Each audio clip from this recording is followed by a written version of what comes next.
جناب اسپیکر، جیسے کہ آپ کو معلوم ہے، ایکسپورٹ سیکٹر ہماری معیشت کی گروتھ کی ضمانت بننے والا زر مبادلہ کے حصول کا ایک بڑا ذریعہ ہے۔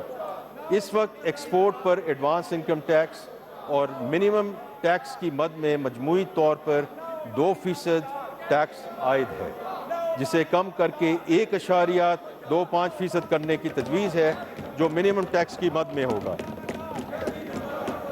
اس کے علاوہ جناب اسپیکر، اس وقت ملک میں بینکوں کے جاری کردہ کریڈٹ یا ڈیبٹ کارڈ کے بیرون ملک استعمال پر ہر ٹرانزیکشن پر 5% ود ہولڈنگ ٹیکس دینا پڑتا ہے۔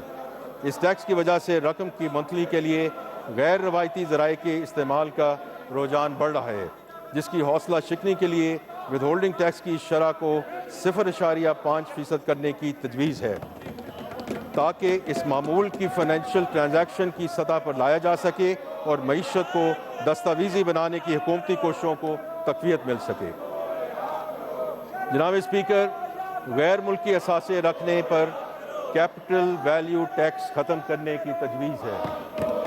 یہ ٹیکس غیر ملکی اثاثے ظاہر کرنے کی حوصلہ شکنی کا باعث بن رہا تھا، جو اس ٹیکس کے بنیادی مقصد کے منافی ہے۔ ظاہر کیے جانا والا اثاثہ ایک دستاویزی اثاثہ ہوتا ہے جس پر ٹیکس عائد ہوتا ہے۔ اس ٹیکس کو ختم کرنے سے پاکستانیوں کو اپنے غیر ملکی مالیاتی حیثیت ریکارڈ پر لانے کی حوصلہ افزائی ہوگی، جس سے کمپلائنس، ڈاکومنٹیشن اور افزائی ریونیو کا حصول ممکن ہوگا۔ جناب اسپیکر، خواتین کی صحت کے لیے ضروری اشیاء مثلاً سینیٹری پیڈز اور متعلقہ اشیاء روزمرہ زندگی کی ضروریات ہیں، جو خواتین کی صحت سرگرمیوں میں بھرپور شرکت کے لیے لازم ہے۔ اس لیے سینیٹری پیڈز اور متعلقہ اشیاء پر ٹیکس کے خاتمہ کی تجویز ہے۔